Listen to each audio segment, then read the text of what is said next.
के विज्ञान में हम सबसे पहले प्रश्न को देखेंगे। पहला प्रश्न आपका चैप्टर 1 से है। निम्नलिखित में कौन सर्वाहारी श्रेणी में आता है? तो सर्वाहारी श्रेणी में आपका आ जाएगा एक तो शाकाहारी और मांसाहारी। ये दोनों गुण जो है, जिनमें ये दोनों गुण होता है, वो सर्वाहारी में आएंगे, है ना। जो शाकाहारी भी होंगे और मांसाहारी भी होंगे उन्हें हम क्या कहेंगे? सर्वाहारी कहेंगे। जो जंतु केवल पादप खाते हैं उन्हें शाकाहारी, और जो केवल जंतुओं को खाते हैं उन्हें मांसाहारी कहते हैं। जो केवल जंतु को खाते हैं उन्हें मांसाहारी कहते हैं। जो जंतु पादप दूसरे प्राणी दोनों को खाते हैं उन्हें सर्वाहारी कहते हैं।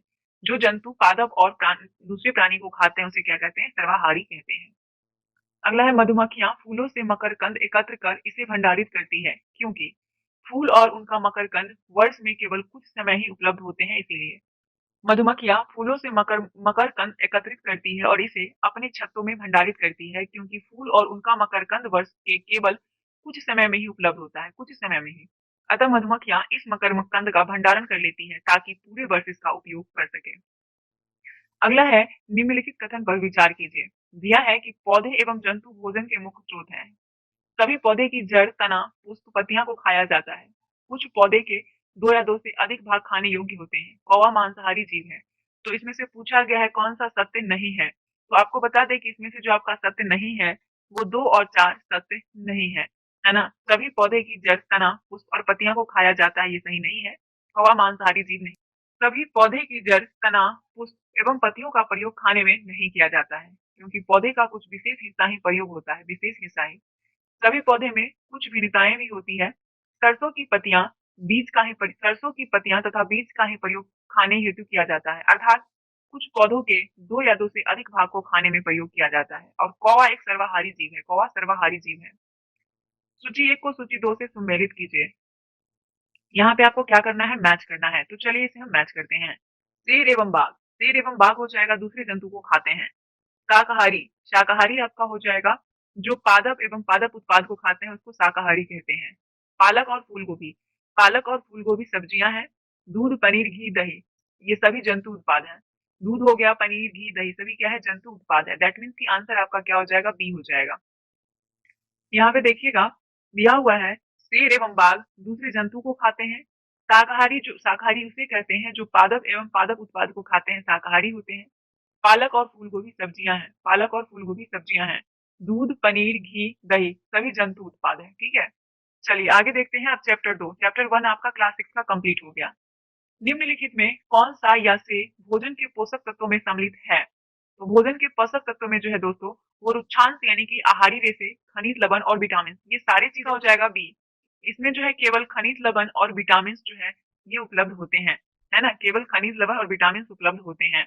भोजन के मुख्य पोषक तत्वों में कार्बोहाइड्रेट, प्रोटीन, वसा, विटामिन और खनिज लवण सम्मिलित होते हैं। भोजन में क्या क्या होता है? कार्बोहाइड्रेट होता है, प्रोटीन, वसा, विटामिन और खनिज लवण।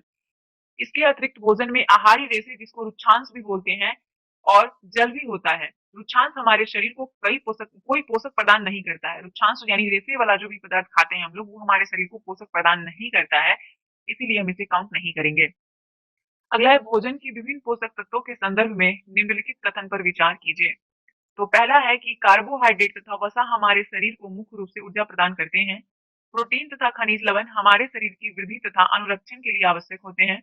विटामिन हमारे शरीर की रोगों से रक्षा करने में सहायता करते हैं। तो इसमें आपका तीनों स्टेटमेंट जो है दोस्तों वो बिल्कुल सही है। तीनों स्टेटमेंट, कार्बोहाइड्रेट, वसा हमारे शरीर को मुख्य रूप से ऊर्जा प्रदान करते हैं। प्रोटीन तथा खनिज लवण हमारे शरीर की वृद्धि का अनुरक्षण के लिए आवश्यक होते हैं।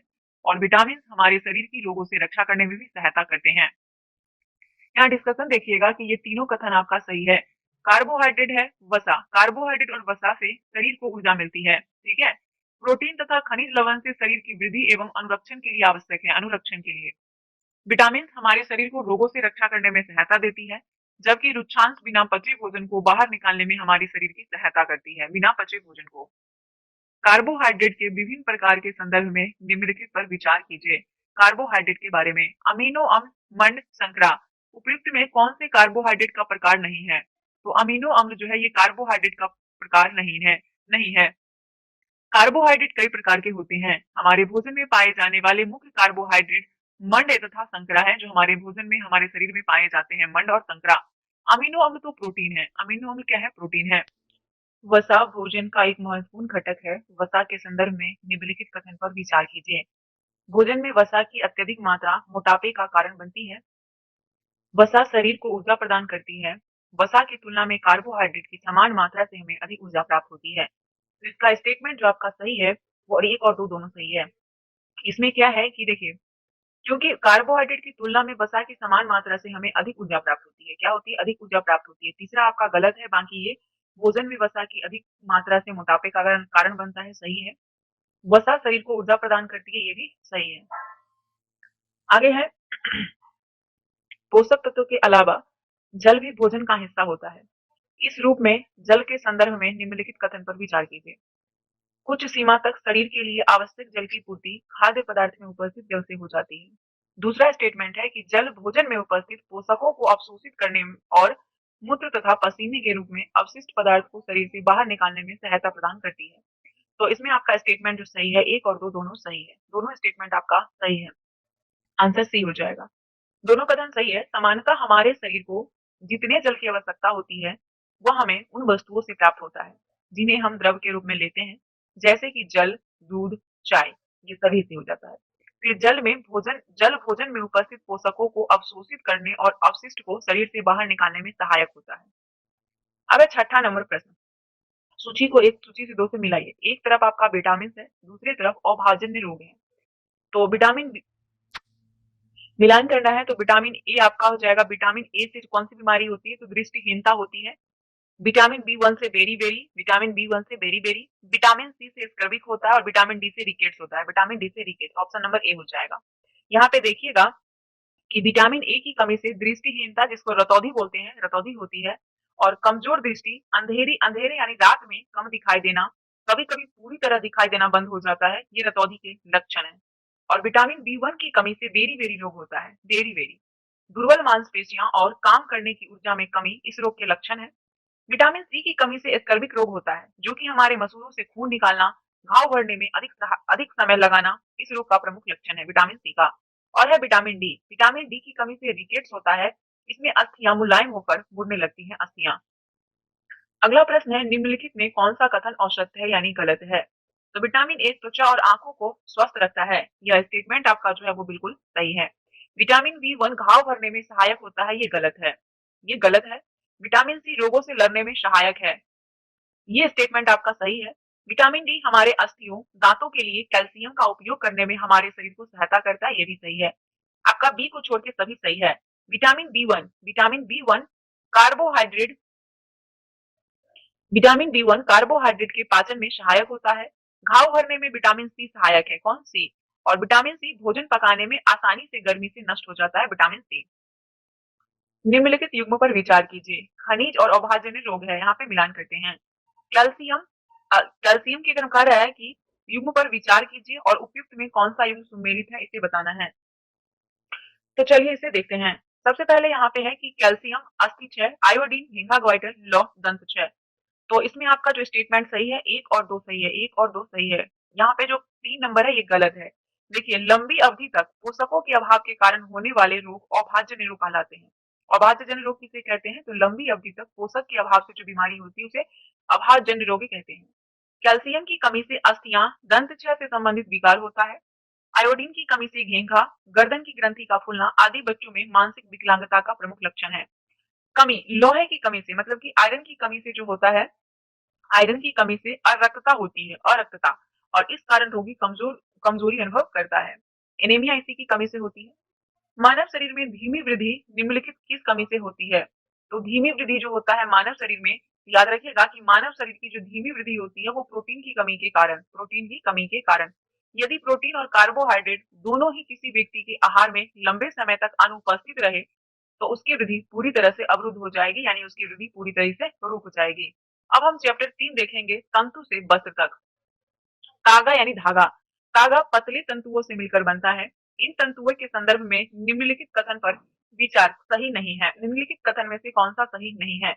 तागा के बारे में, तो रुई और जूट जैसे तंतु पादप से प्राप्त किए जाते हैं। जूट नारियल का बाहरी आवरण होता है। रेशम तंतु रेशम कीट के कोकून से खींचा जाता है। ऊन तथा रेशम जंतुओं से प्राप्त होते हैं। स्टेटमेंट भी सही है। जूट नारियल का बाहरी आवरण होता है, यह स्टेटमेंट आपका सही नहीं है, भी सही नहीं है। देखिए, तागा अनेक तंतुओं की पतली लड़ियों से मिलकर बना होता है। रुई और जूट जैसे तंतु पादप से प्राप्त होते हैं। जूट पटसन के रेसे हैं। जूट पटसन के रेसे हैं। पटसन एक द्विबीजपत्रीय रेशेदार पौधा होता है, द्विबीजपत्री, और इसे पाट या पटुआ भी कहते हैं, पटुआ। रेशम ऊन दोनों जंतुओं से प्राप्त होते हैं, और इनमें रेशम तंतु रेशम कीट के कोकून से खींचा जाता है, कोकून से, तथा उन भेड़, बकरी, खरगोश, ऊंट या याक के बालों से प्राप्त की जाती है। इसीलिए आपका बी ऑप्शन जो है वो गलत है। ठीक है, आगे देखिए।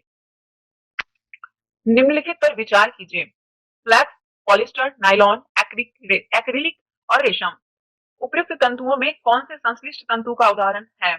तो इसमें संश्लिष्ट तंतु पॉलिस्टर है, उसके बाद नायलॉन है और एक्रिलिक है। ये सभी आपका जो है संश्लिष्ट तंतु है। देखिए, कपास, जूट, जूट को फ्लैक्स बोलते हैं। रेशम, ऊन के तंतु पादप तथा जंतुओं से प्राप्त किए जाते हैं और इन्हें प्राकृतिक तंतु कहते हैं। कपास, जूट, रेशम, ऊन, ये सभी प्राकृतिक तंतु हैं। और ऐसे रासायनिक पदार्थ से निर्मित तंतु जिनका स्रोत पादप अथवा जंतु नहीं है, संश्लिष्ट तंतु कहलाता है। जिसका स्रोत पादप और जंतु नहीं है। पॉलिस्टर, नायलॉन, एक्रिलिक संश्लिष्ट तंतुओं का उदाहरण है।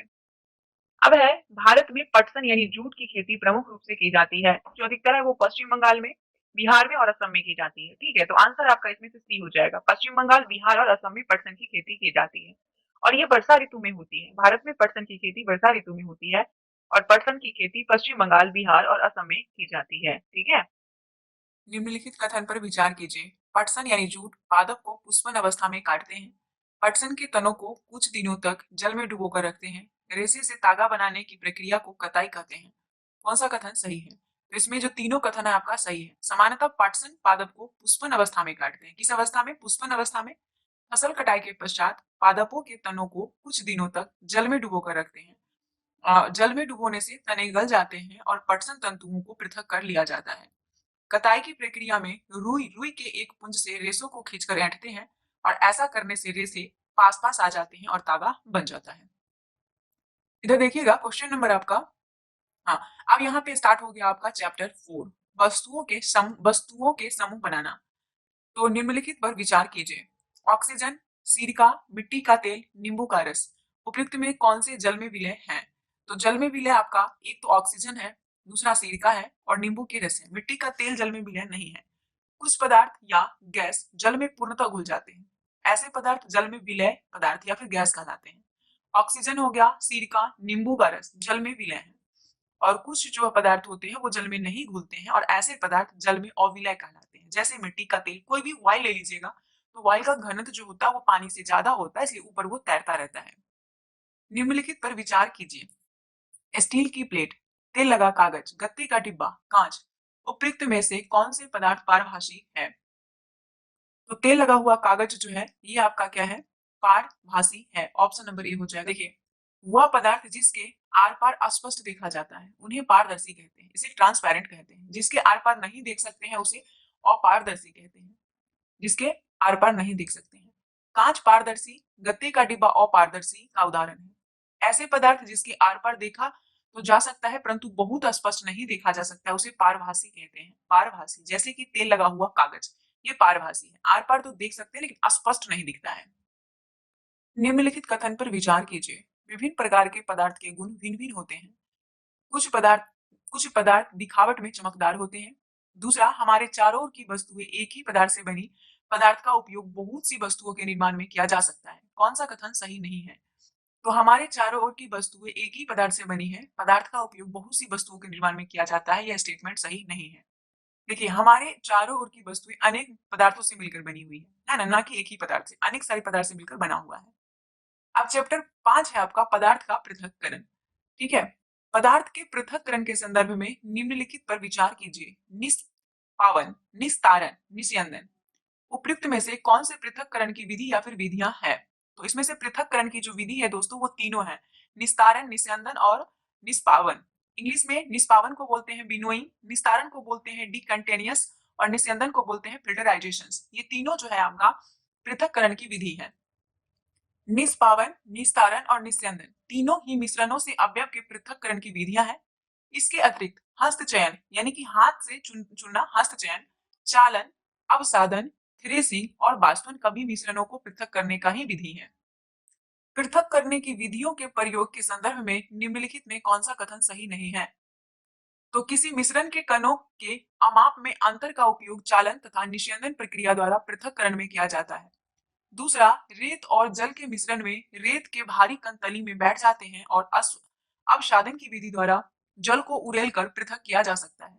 तो इसमें से जो स्टेटमेंट यहाँ और है, द्रव तथा उसमें अविलय पदार्थ के अवयवों को निस्यंदन की विधि द्वारा पृथक किया जा सकता है।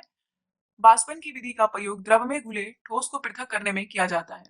तो इसमें जो आपका सही नहीं है, देखिए यहाँ पे दिया हुआ है जो चालन प्रक्रिया में चलनी या फिर छन्नी का प्रयोग किया जाता है। इसमें मिश्रित अवयवों के बड़े कणों को चाल कर अलग किया जाता है, चाल कर अलग किया जाता है। तो स्टेटमेंट आपसे पूछा गया है कि कथन सही नहीं है, तो ये बी वाला जो है वो सही नहीं है। रेत और पानी के मिश्रण को जो है, इसमें रेत नीचे बैठ जाता है और पानी को उड़ेल कर पृथक करते हैं, ये कोई विधि नहीं है, इससे नहीं हो सकता, ये सही नहीं है, ये कथन सही नहीं है। अधिक महीन अशुद्धि को छानने के लिए कपड़े अथवा फिल्टर पत्र का उपयोग करते हैं, अधिक महीन अशुद्धि को छांटने के लिए, और इस प्रक्रिया को निस्यंदन कहते हैं। छलनी विधि से जो करते हैं वो। दोनों प्रक्रियाओं में मिश्रण के कणों के अमाप में अंतर का उपयोग किया जाता है। मिश्रण में जल मिलाने पर भारी अवयवों की तली में बैठ जाने के प्रक्रम को अवसादन कहते हैं। क्या कहते हैं? अवसादन।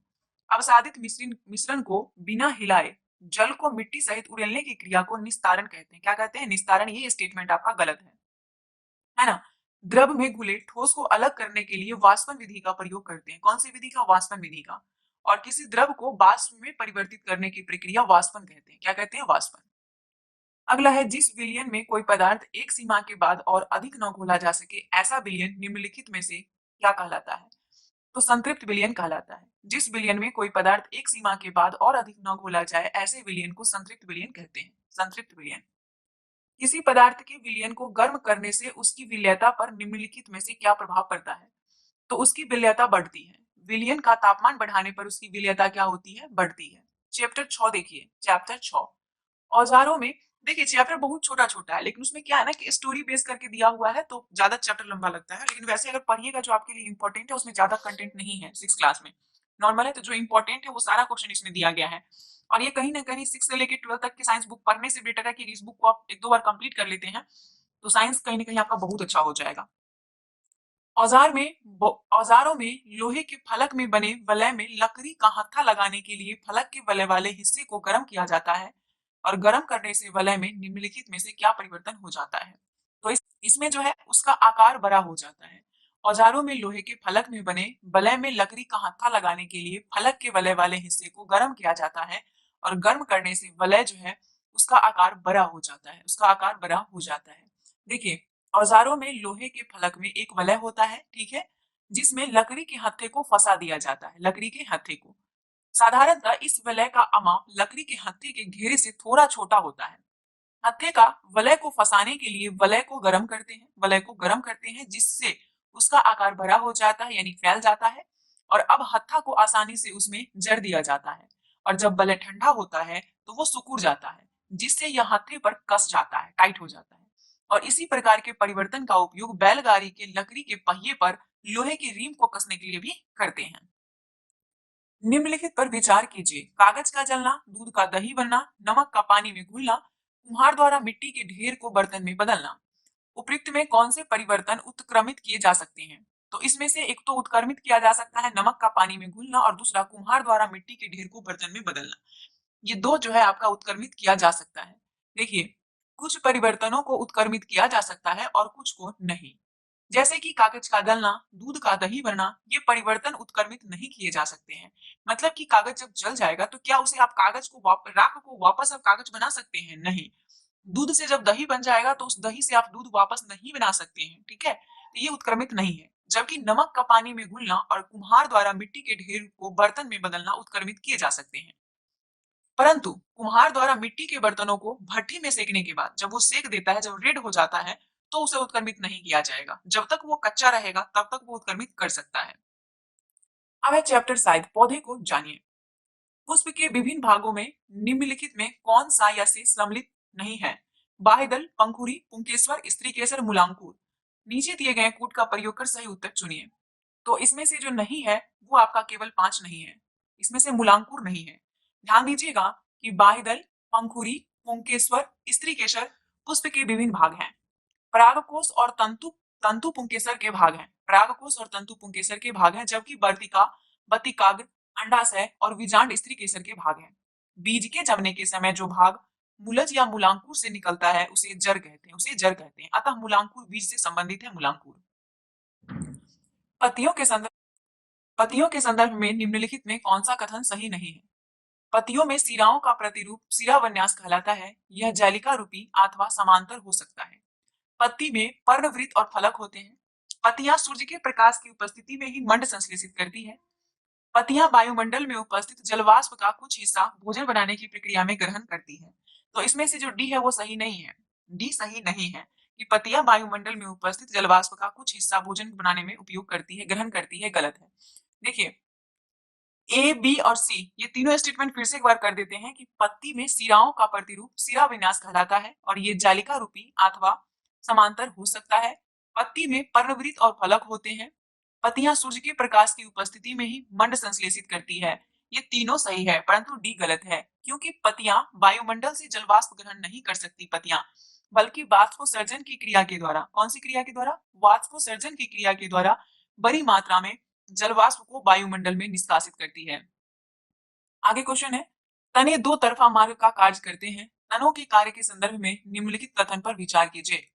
तना जल एवं खनिज को पतली नालिकाओं द्वारा पत्तियों तथा पौधे के अन्य भाग तक पहुंचाता है। पत्तियां द्वारा बना भोजन तनों से होकर ही पौधे के विभिन्न भागों में संग्रहित होते हैं। कथन सही है। तो इसमें दोनों स्टेटमेंट सही है कि तना जल एवं खनिज को पतली नालिकाओं द्वारा पत्तियों तथा पौधों के अन्य भाग तक पहुंचाता है और पत्तियों द्वारा बना भोजन तनों से होकर ही पौधे के विभिन्न भागों में संग्रहित होता है। दोनों स्टेटमेंट सही है। तना में दोनों कार्य संपन्न करने में महत्वपूर्ण भूमिका निभाता है। तने अनेक प्रकार के होते हैं। तने ये कठोर, मुलायम और कमजोर हो सकते हैं। वृक्षों के तने कठोर होते हैं। कमजोर तने वाले पौधे सीधे खड़े नहीं हो सकते। ये भूमि पर फैल जाते हैं और इन्हें विस्पर्शी लता कहते हैं। क्या कहते हैं? विस्पर्शी लता, जो भूमि पर लेट जाता है। जबकि कुछ पौधे आरोही कहलाते हैं। अगला क्वेश्चन है 4 नंबर। जड़ों के संदर्भ में निम्नलिखित कथन पर विचार कीजिए। माफ कीजिएगा, कुछ आवाज थोड़ा सा आपको कम हो गया होगा। एक्चुअली माइक थोड़ा सा दूर हो गया था। जड़ों के संदर्भ में निम्नलिखित कथनों पर विचार कीजिए। जड़ें मिट्टी से जल और खनिज पदार्थ का अवशोषण करती है तथा पौधे को मिट्टी में धृष्टता से जमाए रखती है। जालिकाएं रूपी शिराविन्यास युक्त पत्तियों वाले पौधे की जड़ें रेशेदार होती है, जबकि समांतर शिराविन्यास युक्त पत्तियां वाले पौधे की जड़ मूसलाधारी होती है। उपयुक्त कथन में से कौन से कथन सही हैं? तो इसमें से जो कथन सही है वो केवल एक सही है। जड़ें मिट्टी से जल जड़ें मिट्टी से जल और खनिज पदार्थ का अवशोषण करती है, पौधे को मिट्टी में धृष्टता से जमाए रखती है। स्टेटमेंट सही है। देखिए,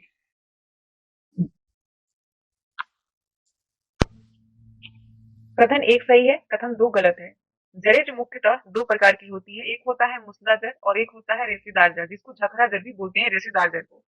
इसमें जालिका रूपी सिरा विन्यास युक्त पत्तियों वाले पौधे की जड़ें मूसला जड़ होती है। जालिका रूपी सिरा विन्यास युक्त पत्तियों वाले जड़ों की जड़ जो होती है वो मूसला जड़ होती है, जबकि समांतर सिरा विन्यास युक्त पत्तियों वाले पौधे की जड़ें जो होती है वो रेशेदार या फिर उसको झखरा जड़ भी कहते हैं। निम्नलिखित में कौन एक जड़ नहीं है? तो इसमें से आलू जड़ नहीं है। आलू जड़ नहीं है। आलू जो है वो आपका तना है। आलू हो गया, अदरक हो गया, ये सब क्या है? हल्दी हो गया, सब तना है। आलू तना है। जबकि गाजर, मूली, शलजम, शकरकंद, टोपियोका सभी जड़ें हैं। टोपियोका जड़ें हैं, ठीक है, और हम इन्हें खाने में प्रयोग करते हैं। निम्नलिखित में कौन से प्रकाश संश्लेषण की क्रिया के लिए आवश्यक है? तो प्रकाश संश्लेषण की क्रिया के लिए इसमें से आवश्यक जो होगा, एक तो आपका क्लोरोफिल आवश्यक है, कार्बन डाइऑक्साइड आवश्यक है, जल आवश्यक है और इसमें ऑक्सीजन, प्रकाश जो है ये आवश्यक है, प्रकाश। तो ऑक्सीजन को छोड़ के सभी चीज आवश्यक है। ऑप्शन सी हो जाएगा। देखिए, पत्तियां प्रकाश और हरे रंग के पदार्थ यानी क्लोरोफिल की उपस्थिति में अपना भोजन बनाती है। पत्तियां इस प्रक्रिया में जल एवं कार्बन डाइऑक्साइड का उपयोग करती है। इस प्रक्रम को प्रकाश संश्लेषण कहते हैं। क्या कहते हैं? प्रकाश संश्लेषण। इस प्रक्रम में ऑक्सीजन निष्कासित होती है। पत्तियों के द्वारा संश्लेषित भोजन अंततः पौधे के विभिन्न भागों में मंड के रूप में संग्रहित होता है। मंड के रूप में। चैप्टर 8 शरीर में गति। सूची 1 को सूची 2 से सुमेलित कीजिए। सूचियों के नीचे दिए गए कूट का उपयोग करते हुए उत्तर का चयन कीजिए। संधि और उसकी विशेषता को देखिए। चलिए इसे मिलाते हैं। सबसे पहले हम संधि और उसकी विशेषता को देखें। धुराग्र संधि। धुराग्र संधि जो है दोस्तों, ये गर्दन और सिर को जोड़ने वाली संधि धुराग्र संधि है। गर्दन और सिर को जोड़ने वाली। जब भी हम बोल रहे होंगे ना, तो आप लोग अपनी बॉडी पे जगह को टच करके उसे याद करने की कोशिश कीजिएगा कि जो ये हमारा जॉइंट है उसे कौन सी संधि कहते हैं। जैसे कि धुराग्र संधि मैंने कहा, तो गर्दन और सिर को जोड़ने वाली। तो यहाँ पे जो आपका गर्दन और सिर के बीच में जो जॉइंट होता है उसे हम लोग कहते हैं धुराग्र संधि, यानी कि पाइवोटल जॉइंट बोलते हैं। दूसरा है अचल संधि यानी फिक्स्ड जोन। फिक्स्ड जॉइंट जो है ये आपका हो जाएगा कौन, तो गति करने वाली संधि, गति करने वाली संधि। कंदुक खलिका संधि, बॉल एंड सॉकेट जॉइंट, ये आपका सभी दिशाओं में गति प्रदान करने वाली बॉल एंड सॉकेट हो जाएगा। हिंज संधि, हिंज संधि वैसी संधि होती है जो एक ही दिशा में गति करने वाली होती है, उसे हिंज संधि कहते हैं। तो आंसर डी हो जाएगा। अब इसमें हम एक्सप्लेनेशन देखेंगे, तो सबसे पहले देखेंगे अस्थि यानी कि बोन और उपास्थि यानी कार्टिलेज। मानव कंकाल बनाते हैं।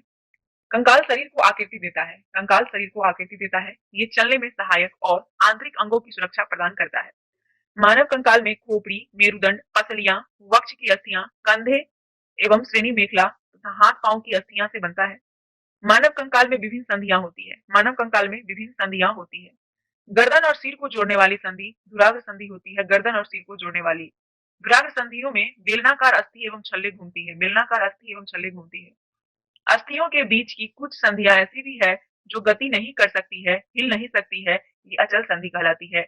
ऊपरी जबड़े एवं कपाल के मध्य अचल संधि है, ऊपरी जबड़े और कपाल के मध्य। कंदुक खलिका संधि यानी बॉल एंड सॉकेट जॉइंट, कंधे और कुल्हे की संधियां होती है, ये सभी दिशाओं में गति करती है। हिंज संधि, हिंज संधि कोहनू घुटने की संधि में होती है, ये एक ही दिशा में गति प्रदान करती है। उसके बाद कंकाल के अतिरिक्त अंग भी हैं, कंकाल के अतिरिक्त अंग भी हैं जो हड्डियां जितने कठोर नहीं है, जिन्हें मोड़ा जा सकता है, उन्हें उपास्थि कहते हैं। क्या कहते हैं? उपास्थि। उदाहरण के लिए कान की अस्थि, शरीर की संधियां भी उपास्थि पाई जा, शरीर की संधियों में क्या उपास्थि पाई जाती है? शरीर की संधियों में। अब है मानव शरीर की पेशियों के संदर्भ में निम्नलिखित कथन पर विचार कीजिए। तो संकुचन की अवस्था में पेशी छोटी, कठोर और मोटी हो जाती है, यह अस्थि को खींचती है। उसके बाद दूसरी स्टेटमेंट आपका जो है बिल्कुल सही है। पेशियों के जोड़े के एक साथ सिकुड़ने व फैलने से अस्थियां गति करती है, ये सही नहीं है। आंसर आपका केवल एक सही होगा। देखिए केवल एक ही सही है, दो गलत है, क्योंकि पेशी केवल खींच सकती है, पेशी केवल खींच सकती है, वह धक्का नहीं दे सकती है। पेशियां को पेशियां के जोड़े के एकांतर क्रम में सिकुड़ने और फैलने से अस्थियां गति करती है, ना कि एक साथ सिकुड़ने फैलने से गति करती है। किसी अस्थि को गति प्रदान करने के लिए दो पेशियों को संयुक्त रूप से कार्य करना होता है, संयुक्त रूप से। जब दो पेशियां में से कोई एक सिकुड़ती हो तो अस्थि उस दिशा में खींच जाती है, और युगल ही दूसरी पेशी शिथिल यानी कि लंबाई में बढ़कर पतली हो जाती है, अवस्था में आ जाती है। अस्थि को विपरीत दिशा में गति करने के लिए अब शिथिल पेशी सिकुड़कर अस्थि को अपनी पूर्व स्थिति में खींचती है, जबकि पहली पेशी अब शिथिल हो जाती है, पहली पेशी क्या हो जाती है? शिथिल हो जाती है। अगला प्रश्न है, केचुए का शरीर रचना एवं उपयोगिता के संदर्भ में निम्नलिखित में कौन सा कथन सही नहीं है? केचुए का मेरुदंड लंबा, शरीर की पेशियां क्षीण एवं असंख्य होती है। केचुए में गति शरीर की पेशियों के बारी बारी से विस्तारण एवं संकुचन से होती है। शरीर के अधः सतह पर शुक यानी कि बाल जैसी आकृति केचुए को भूमि पर पकड़ बनाने में सहायक होती है। केचुए मिट्टी को उपजाऊ बनाने में सहायक है। तो एक को छोड़ के सभी इसमें सही है। केचुए का मेरुदंड लंबा, शरीर की पेशियां क्षीण एवं असंख्य होती है, ये गलत है।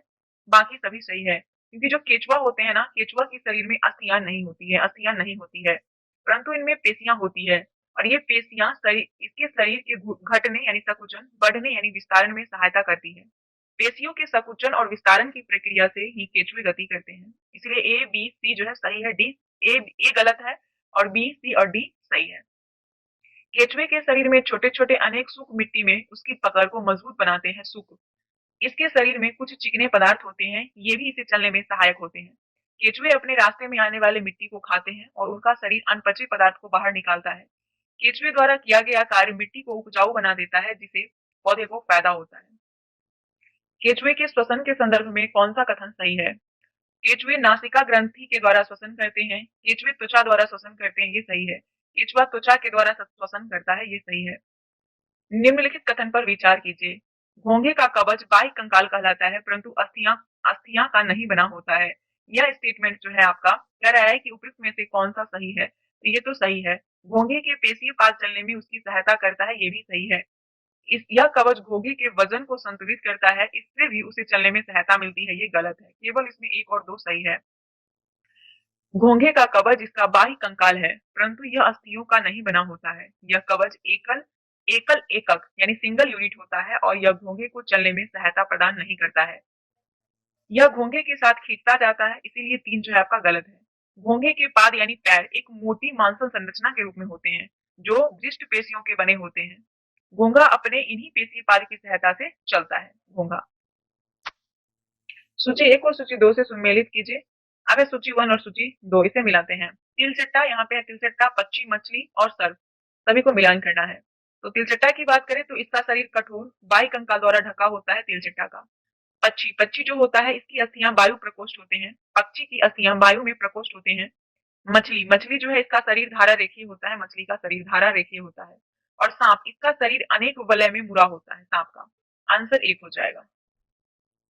तिलचट्टे का शरीर, देखिए यहाँ पे ध्यान से कि तिलचट्टे का शरीर कठोर बाह्य कंकाल द्वारा ढका होता है। यह कंकाल विभिन्न एककों की परस्पर संधियों द्वारा बनता है, जिसके कारण गति संभव हो पाती है। गति संभव हो पाती है। तिलचट्टे में उपास्थि विशिष्ट पेशियों चलने और उड़ने में इसकी सहायता करती है। पक्षियों की अस्थियां में वायु प्रकोष्ठ होते हैं, जिनके कारण उनकी अस्थियां हल्की परंतु मजबूत होती है। अग्रपाद की अस्थियां रूपांतरित होकर पक्षी के पंख बनाती हैं, अग्रपाद। और मछलियां का सिर और पूंछ, मछलियां का सिर और पूंछ उसके मध्य भाग की अपेक्षा पतले और नुकीले होते हैं। शरीर की ऐसी आकृति धारा रेखीय कहलाती है, धारा रेखीय। मछली शरीर के दोनों ओर एकांत क्रम में वलय बनाकर जल में तैरती है। सांप, सांप का मेरुदंड लंबा होता है। शरीर की पेशीय क्षीण और असंख्य होती है, वो परस्पर जुड़ी होती है। सांप का शरीर अनेक वलयों में मुड़ा होता है, प्रत्येक वलय आगे को धक्का देता है और इस कारण सांप बहुत तेज गति से आगे की ओर चलता है। परंतु सरल रेखा में सांप नहीं चलता है। सांप कैसे चलता है? ऐसे ऐसे चलता है, देखते होंगे, जिगजैग। और अर्थात सर्प सर्प अपने शरीर के दोनों ओर एकांतर क्रम में यानी वलय बनाते हुए भूमि में वलयाकार गति करता है और आगे फिसलता है। अब चैप्टर 9 है सजीव एवं उनका परिवेश। पौधे और जीवों में अनुकूलन के संदर्भ में निम्नलिखित कथन पर विचार कीजिए। तो पौधे और जीव के विशिष्ट लक्षण एवं स्वभाव जो उन्हें एक आवास विशेष में रहने के अनुकूल बनाते हैं, अनुकूलन कहलाते हैं। दूसरा स्टेटमेंट है कि मैदानी क्षेत्र के एक व्यक्ति को ऊंचे पहाड़ी क्षेत्र में तीव्र गति से सांस लेनी पड़ती है, परंतु थोड़े दिनों बाद वह सहज हो जाता है। अनुकूलन का सटीक उदाहरण है। तो इसमें से अगर हम बात करें सही स्टेटमेंट का, तो इसमें केवल और केवल एक ही आपका सही है, केवल और केवल एक ही सही है।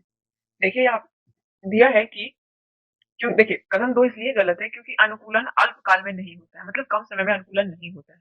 ये हजारों वर्षों में आए परिवर्तनों के प्रति पौधे और जीवों के अनुकूल होने से संभावित है। मैदानी क्षेत्र के व्यक्ति को पहाड़ी क्षेत्र में जाने पर सहज होने में कुछ दिन लगते हैं। ये परिवर्तन अल्प अवधि से संबंधित है।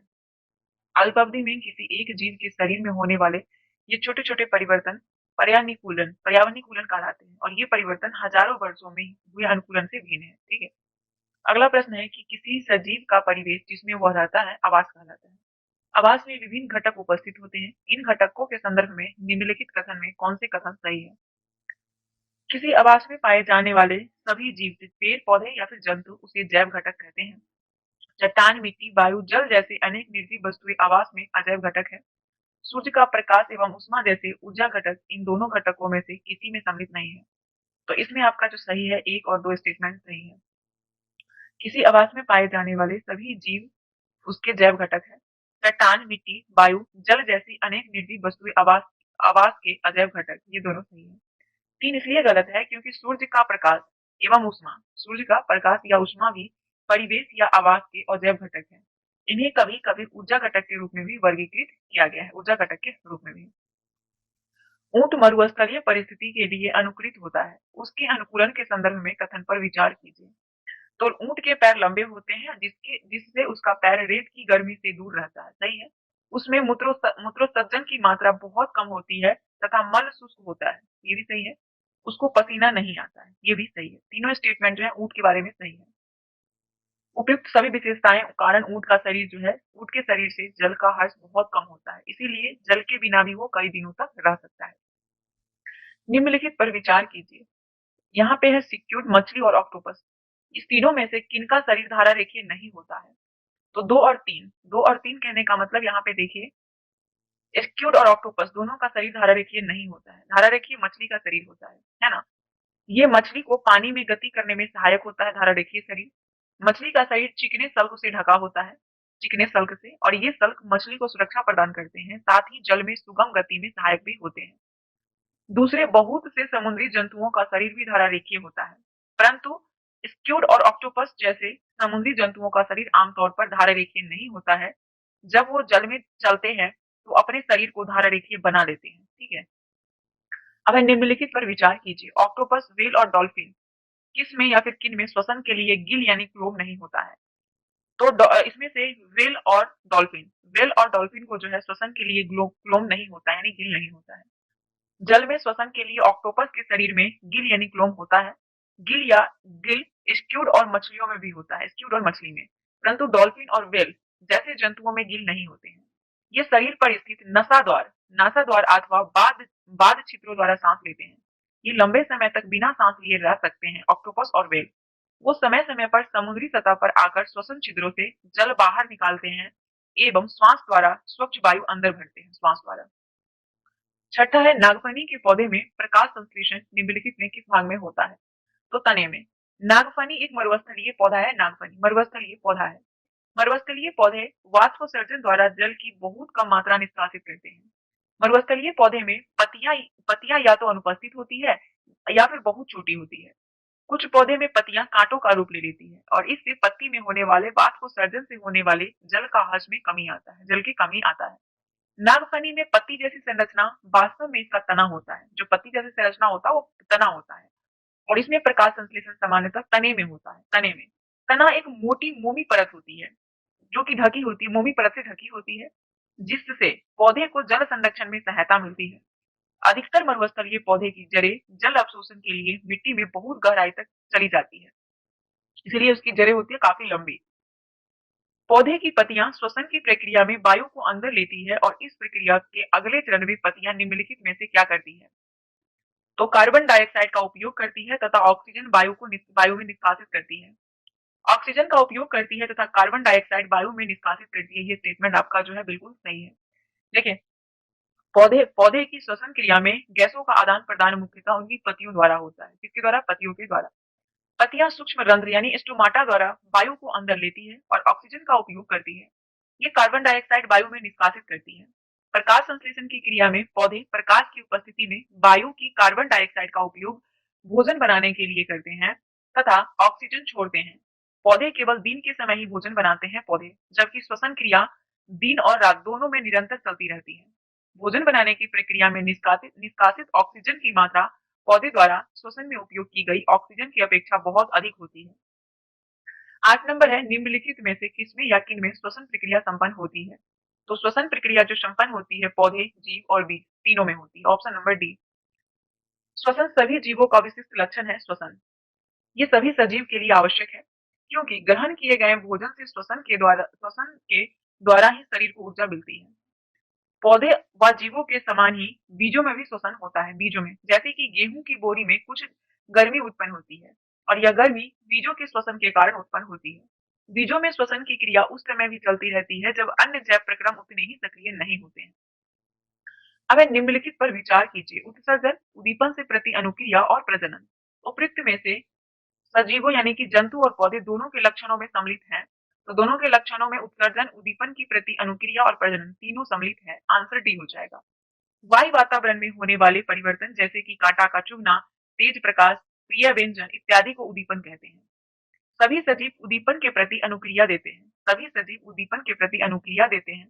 छुई मुई, जिसको कि गुलमेहंदी के पौधे की पत्ती छूने पर अचानक मुरझा यानी सिकुड़ जाती है, और ये पौधे में उद्दीपन के प्रति अनुक्रिया उदाहरण है।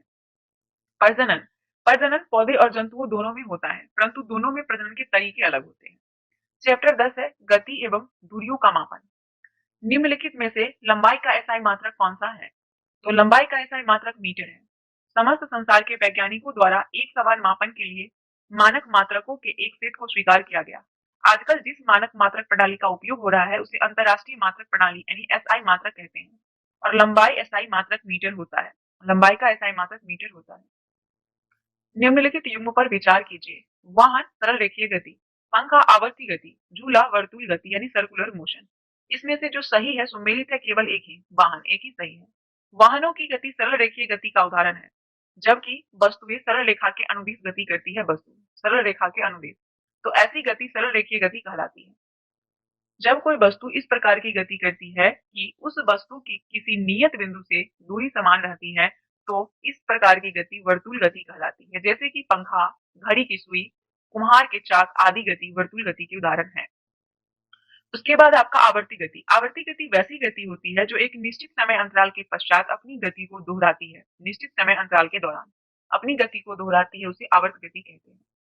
पार्कों में लगे सामान्य झूले, घड़ी के पेंडुलम, गिटार के तार, ढोलों के पृष्ठ आदि गति जो है आवर्त गति के उदाहरण है, क्योंकि ये एक ही समय के निश्चित समय के अंतराल अपनी गति को दोहराते हैं। ठीक है, निम्नलिखित कथन पर विचार कीजिए। 1790 में फ्रांसीसियों ने मापन की एक मानक प्रणाली की रचना की जिसे मीटरी पद्धति कहते हैं। यह स्टेटमेंट जो है आपका सही है। एक मीटर को 100 बराबर भागों में विभाजित किया जाता है जिसे सेंटीमीटर कहते हैं। ये भी आपका स्टेटमेंट जो है वो सही है। 1 सेंटीमीटर में 20 मिलीलीटर होता है, ये गलत है। केवल और केवल आपका जो है 3 आपका इसमें से गलत है, बाकी सभी सही है।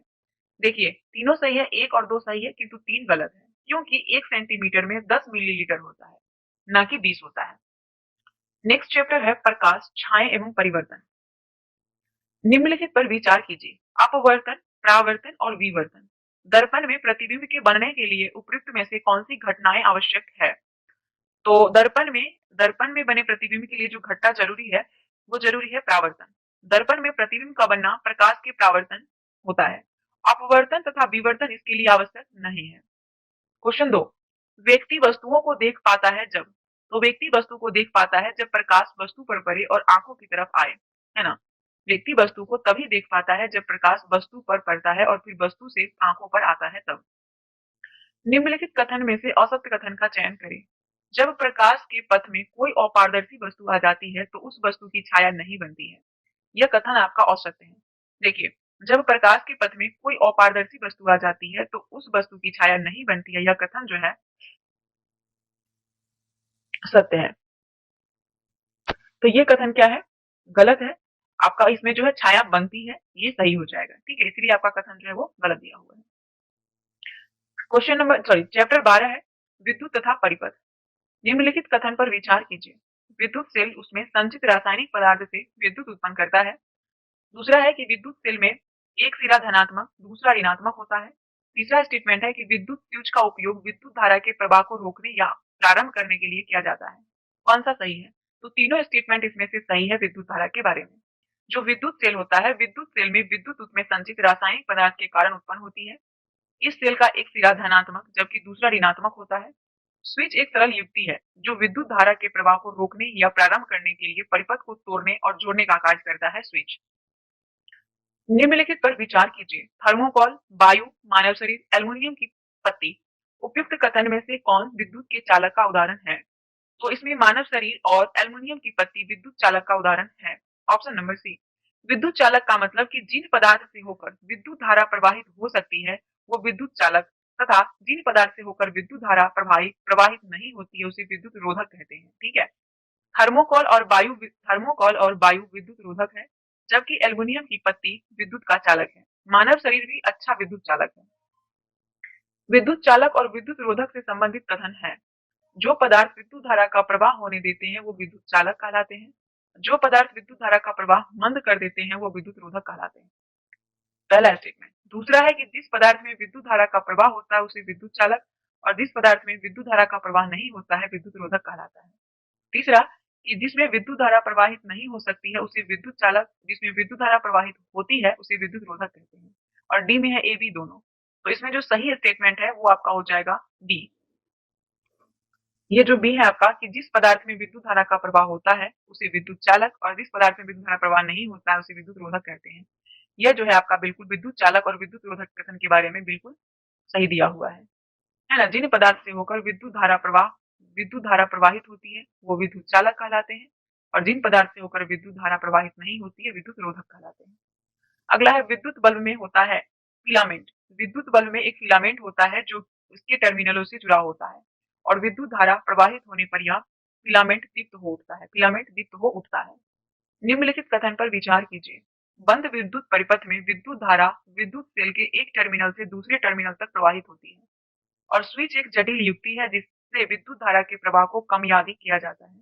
तो इसमें जो है केवल एक ही स्टेटमेंट आपका सही दिया हुआ है। स्विच एक सरल युक्ति है जो विद्युत धारा के प्रवाह को रोकने या प्रारंभ करने के लिए परिपथ को तोड़ना अथवा पूरा करता है। चैप्टर 13 चुंबकों द्वारा मनोरंजन। चुंबकों के संदर्भ में निम्नलिखित कथन पर विचार कीजिए। मैग्नेटाइट एक प्राकृतिक चुंबक है। इसमें पूछा है कि सही कौन सा है। तो ये आपका स्टेटमेंट जो है वो बिल्कुल सही है। मैग्नेटाइट एक प्राकृतिक चुंबक है। चुंबक कुछ पदार्थ को आकर्षित करता है और ऐसे पदार्थ को चुंबकीय पदार्थ कहते हैं। ये भी आपका सही है। दो चुंबक के समान ध्रुव एक दूसरे को आकर्षित करते हैं जबकि असमान ध्रुव प्रतिकर्षण नहीं, उल्टा है। दो चुंबक के असमान ध्रुव जो होते हैं, है ना, असमान ध्रुव के बीच आकर्षण होता है और जो समान ध्रुव होता है उस दोनों के बीच क्या होता है, प्रतिकर्षण होता है। तो आपका आंसर बी हो जाएगा। मैग्नेटाइट एक प्राकृतिक चुंबक है। इसमें लोहा उपस्थित होता है मैग्नेटाइट में। चुंबक लोहा, निकेल, कोबाल्ट जैसे कुछ पदार्थ को आकर्षित करता है और ऐसे पदार्थ को चुंबकीय पदार्थ कहते हैं। जो पदार्थ चुंबक से आकर्षित नहीं होते उसे अचुंबकीय पदार्थ कहते हैं। और प्रत्येक चुंबक के दो ध्रुव होते हैं। दो ध्रुव होते हैं, उत्तरी ध्रुव और दक्षिणी ध्रुव। स्वतंत्रता पूर्वक लटकने पर चुंबक सदैव उत्तर दक्षिण दिशा में आकर रुकता है, उत्तर दक्षिण दिशा में आकर। दो चुंबक के असमान ध्रुव एक दूसरे को आकर्षित करते हैं जबकि समान ध्रुव परस्पर प्रतिकर्षण होते हैं। अब यहाँ पे मैच करना है, ठीक है। चलिए इसे मैच करते हैं। सबसे पहले हम देखेंगे चुंबकीय। चुंबकीय कोबाल्ट, मैग्नेस। मैग्नेस की अगर हम बात करें तो ये आपका यूनान। मैग्नेटाइट, मैग्नेटाइट आपका हो जाएगा प्राकृतिक चुंबक। और अचुंबकीय की बात करें तो मिट। चुंबकीय कोबाल्ट, मैग्नस यूनान, मैग्नेटाइट प्राकृतिक चुंबक, अचुंबकीय मिट्टी। माना जाता है कि प्राचीन यूनान में मैग्नस नामक एक गाड़ियों द्वारा प्राकृतिक चुंबक की खोज की गई और मैग्नस के नाम पर ही प्राकृतिक चुंबक का नाम मैग्नेटाइट रखा गया था। ठीक है। आगे है निम्नलिखित कथन पर विचार कीजिए। प्रत्येक चुंबक के उत्तरी और दक्षिणी दो ध्रुव होते हैं। स्टेटमेंट आपका बिल्कुल सही दिया हुआ है। चुंबक को गर्म करने और चोट करने तथा ऊंचाई से गिराने पर चुंबक अपना गुण खो देता है। ये भी बिल्कुल सही है, ये भी सही है। नेक्स्ट कह रहा है कि स्वतंत्रता पूर्व लटकाने पर चुंबक सदैव उत्तर दक्षिण दिशा के आकार में रुकता है। ये भी सही है। कृत्रिम चुंबक एक ही प्रकार के बनाए जाते हैं। ये गलत है। आंसर सी आपका सही है। तीनों स्टेटमेंट सही है। प्रत्येक चुंबक दो ध्रुव उत्तरी और दक्षिणी ध्रुव होता है चुंबक का। चुंबक को गर्म करने, उस पर चोट करने और ऊंचाई से गिराने पे वो चुंबकीय गुण इसका नष्ट हो जाता है। यदि किसी चुंबक को स्वतंत्रता पूर्वक लटकाया जाए तो सदैव उसका एक सिरा उत्तर की ओर और दूसरा सिरा दक्षिण की ओर आकर रुकता है। इसीलिए उत्तरी ध्रुव तथा दक्षिणी ध्रुव कहा जाता है। कृत्रिम चुंबक को विभिन्न आकारों में बनाया जा सकता है। कृत्रिम चुंबक को। अब है चैप्टर 14 जो कि है वाटर यानी जल। निम्नलिखित पर विचार कीजिए। वाष्पन, वाष्पोत्सर्जन और संघनन। उपयुक्त में से किस या किन कारण या कारणों से बर्फ युक्त जल से भरे गिलास की बाहरी सतह पर जल की छोटी बूंदें एकत्रित हो जाती है। तो इसमें आपका कारण हो जाएगा, इसमें कारण है केवल संघनन। संघनन के कारण याद रखिएगा कि जलवाष्प के द्रव अवस्था में परिवर्तन होने की प्रक्रिया को संघनन कहते हैं। जलवाष्प के द्रव अवस्था में परिवर्तन होने की प्रक्रिया संघनन कहलाती है। बर्फ युक्त जल से भरे गिलास की बाहरी सतह पर जल की छोटी बूंदें संघनन के कारण एकत्रित हो जाती है। वायु में जलवाष्प उपस्थित होते हैं। जब वायु किसी ठंडे पृष्ठ के संपर्क में आती है तो इसमें उपस्थित जलवाष्प ठंडा होकर संघनित हो जाता है तथा जल की बूंदें पृष्ठ पर दिखाई पड़ती है। और बाष्पन और बाष्पोत्सर्जन दोनों से जल द्रव से वाष्प अवस्था में बदलता है। जल चक्र के संदर्भ में निम्नलिखित कथन पर विचार कीजिए। जल चक्र के संदर्भ में तो दिया हुआ है कि वायु में जल वाष्पन और संघनन के प्रक्रम द्वारा प्रवेश करता है। यह स्टेटमेंट आपका जो है पूछा है कि कौन सा कथन सही है, तो ये सही नहीं है।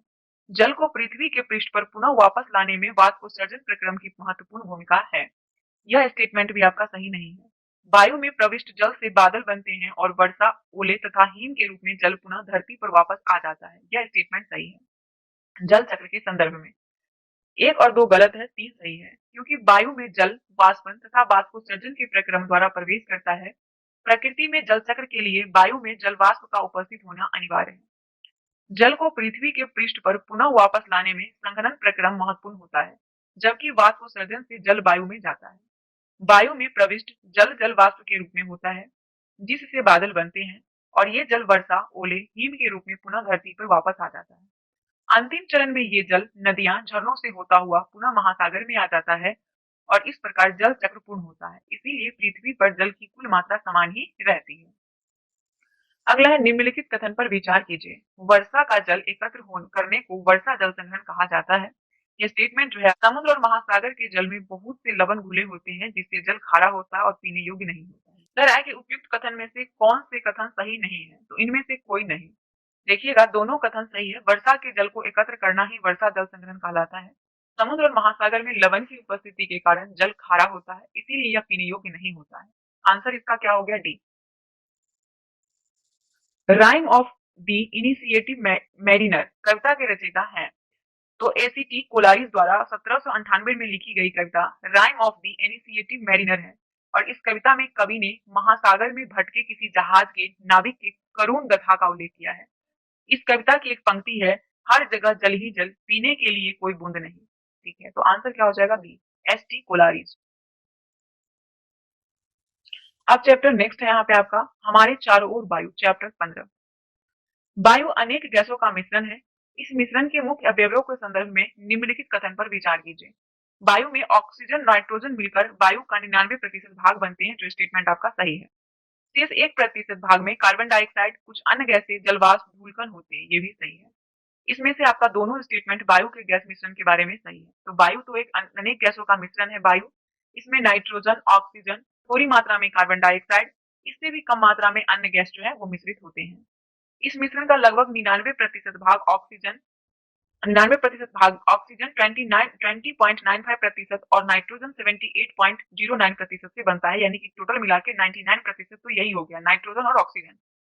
सबसे ज्यादा नाइट्रोजन होता है, जबकि शेष 1% में आर्गन, आर्गन 0.93%, कार्बन डाइऑक्साइड 0.4%, कुछ अन्य गैस, जलवाष्प, धूलकण के होते हैं। और इस मिश्रण से बनी वायु की जो परत पृथ्वी को घेरे हुए है उसे वायुमंडल कहते हैं। अब देखेंगे अगला सवाल। निम्नलिखित कथन पर विचार कीजिए। गतिशील वायु को पवन कहते हैं। वायु स्थान नहीं घेरती है। वायु की वह परत जो पृथ्वी को घेरे हुए है उसे वायुमंडल कहते हैं। वायु प्रत्येक स्थान पर मिलती है, इसे देख सकते हैं। उपयुक्त कथन में से कौन सा सही नहीं है? तो इसमें से 2 और 4 जो दिया हुआ है कि वायु स्थान नहीं घेरती है और वायु प्रत्येक स्थान पर मिलती है, इसे देख सकते हैं, ये दोनों स्टेटमेंट जो है आपका सही नहीं है। गतिशील वायु को पवन कहते हैं। वायु स्थान घेरती है तथा वायु प्रत्येक स्थान पर मिलती है, लेकिन इसे देखा नहीं जा सकता है। वायु की परत जो पृथ्वी को घेरे हुए है इसे ही वायुमंडल कहते हैं, इसे ही वायुमंडल कहते हैं। तीसरा क्वेश्चन क्या है कि कथन ए में है, जलीय प्राणी श्वसन के लिए जल में घुली वायु का उपयोग करता है और वायु नाइट्रोजन, ऑक्सीजन, कार्बन डाइऑक्साइड, जलवाष्प, कुछ अन्य गैसों का मिश्रण है। तो इसमें जो है आपका ए और आर दोनों सही है। आर जो है ए का सही स्पष्टीकरण नहीं है, सही स्पष्टीकरण नहीं है, बाकी सभी सही है। जलीय प्राणी श्वसन के लिए जल में घुली वायु का उपयोग करते हैं। वायु में ऑक्सीजन, नाइट्रोजन, कार्बन डाइऑक्साइड, जलवाष्प तथा कुछ अन्य गैसों का मिश्रण भी पाया जाता है। निम्नलिखित में कौन सा वायु घटक जलने में सहायक होता है? तो वायु घटक जलने में सहायक होता है वो है ऑक्सीजन। जलने की क्रिया केवल ऑक्सीजन की उपस्थिति में ही संभव है। प्राकृतिक में जल चक्र के लिए वायु में जलवाष्प की उपस्थिति होना अनिवार्य है। वायु में पादप एवं जंतु श्वसन प्रक्रिया में ऑक्सीजन का उपयोग करते हैं और कार्बन डाइऑक्साइड बनाते हैं। नेक्स्ट चैप्टर है आपका, लास्ट चैप्टर है कचरा संग्रहण एवं निपटान। वर्मी कंपोस्ट, कृमि कंपोस्टिंग के लाल केचुओं का प्रयोग होता है और इन लाल केचुओं के संदर्भ में निम्नलिखित कथन पर विचार कीजिए। लाल केचुए के दांत नहीं होते हैं, ये भोजन को गिजर्ट की सहायता से पीसते हैं। यह स्टेटमेंट आपका सही है। अंडे के छिलके अथवा समुद्री शंख या सीपी का चूड़ा भोजन को पीसने में केचुए का सहायता करता है, ये भी सही है। दोनों स्टेटमेंट वर्मी कंपोस्ट अथवा कृमि कंपोस्टिंग में लाल केचुए का प्रयोग होता है और इन लाल केचुए के संदर्भ में दोनों स्टेटमेंट सही है। केचुए किसान के मित्र कहे जाते हैं। केचुआ, लाल केचुआ की सहायता से कंपोस्ट बनने की इस विधि को वर्मी कंपोस्टिंग अथवा कृमि कंपोस्टिंग कहते हैं। लाल केचुए के दांत नहीं होते हैं, इसमें एक विशेष संरचना होती है जिसे गिजर्ड कहते हैं, जो भोजन को पीसने में इनकी सहायता करता है। अंडे के छिलके और समुद्री शंख या सीपी का चूड़ा आहार के साथ मिलाने पर यह भोजन को पीसने में केचुओं की सहायता करता है। लाल केचुए बहुत गर्म अथवा ठंडे वातावरण में जीवित नहीं रह सकते हैं, इन्हें अपने आसपास नमी की आवश्यकता होती है। अब निम्नलिखित कथन पर विचार कीजिए। कागज का पुनः चक्रण संभव है तथा पुनः चक्रण से उपयोगी चीजें बनाई जा सकती है। कंपोस्टिंग द्वारा प्लास्टिक को कम हानिकारक पदार्थ में परिवर्तित करना संभव नहीं है। पौधे एवं जंतु अपशिष्ट को खाद में परिवर्तित किया जा सकता है। सभी प्रकार के प्लास्टिक गर्म करने पर अथवा जलाने पर हानिकारक गैस छोड़ते हैं। तो इसमें जो आपका स्टेटमेंट सही है वो चारों स्टेटमेंट जो है सही है। कागज का पुनः चक्रण संभव है, इससे उपयोगी चीजें बनाई जा सकती है। प्लास्टिक की कंपोस्टिंग नहीं की जा सकती है, जबकि पौधे, जंतुए अपशिष्ट की कंपोस्टिंग की जा सकती है और प्लास्टिक को गर्म करने या जलाने पर हानिकारक गैसें ही निकलती है। अगला सवाल है, निम्नलिखित में से प्लास्टिक के दुरुपयोग के कौन कौन से दुष्परिणाम हैं। तो प्लास्टिक के उपयोग के दुष्परिणाम जो है वो खाद्य पदार्थ का हानिकारक तथा कैंसर कारक होना, पशुओं की मृत्यु का कारण, शहरों में जल भराव एवं बाढ़, ये सभी हो जाएगा। याद रखिएगा, प्लास्टिक की थैलियों में पैक किए गए भोजन को खाना हमारे स्वास्थ्य के लिए हानिकारक हो सकता है, गंदगी के कारण। ठीक है। सभी प्रकार के प्लास्टिक गर्म करने अथवा जलाने पर हानिकारक गैस छोड़ते हैं। ये गैसें बहुत बहुत सी स्वास्थ्य संबंधित समस्याएं, जिनमें मानव कैंसर भी सम्मिलित है, उत्पन्न करती है। प्लास्टिक थैलियां में पैक कूड़े कूड़े को जानवर भोजन की लालच में थैली सहित निगल जाते हैं। मतलब पैक जो पैकेट वगैरह होता है उसको कूड़े में हम लोग फेंक देते हैं और जानवर क्या करते हैं, उसे भोजन के चक्कर में खा जाते हैं, निगल जाते हैं, जिससे उनकी मौत हो जाती है। यहाँ पे थोड़ा सा लैंग्वेज प्रॉब्लम है। और प्लास्टिक की थैलियों से शहर के नाले व सीवर बंद हो जाते हैं, जो शहर में बाढ़ और जल भराव के एक महत्वपूर्ण कारक भी बनता है। तो इस तरीके से चैप्टर जो क्लास 6 का जो आपका साइंस था वो कंप्लीट होता है एनसीईआरटी। अब हम 7 का देखते हैं। तो ये क्लास 6 में देखिए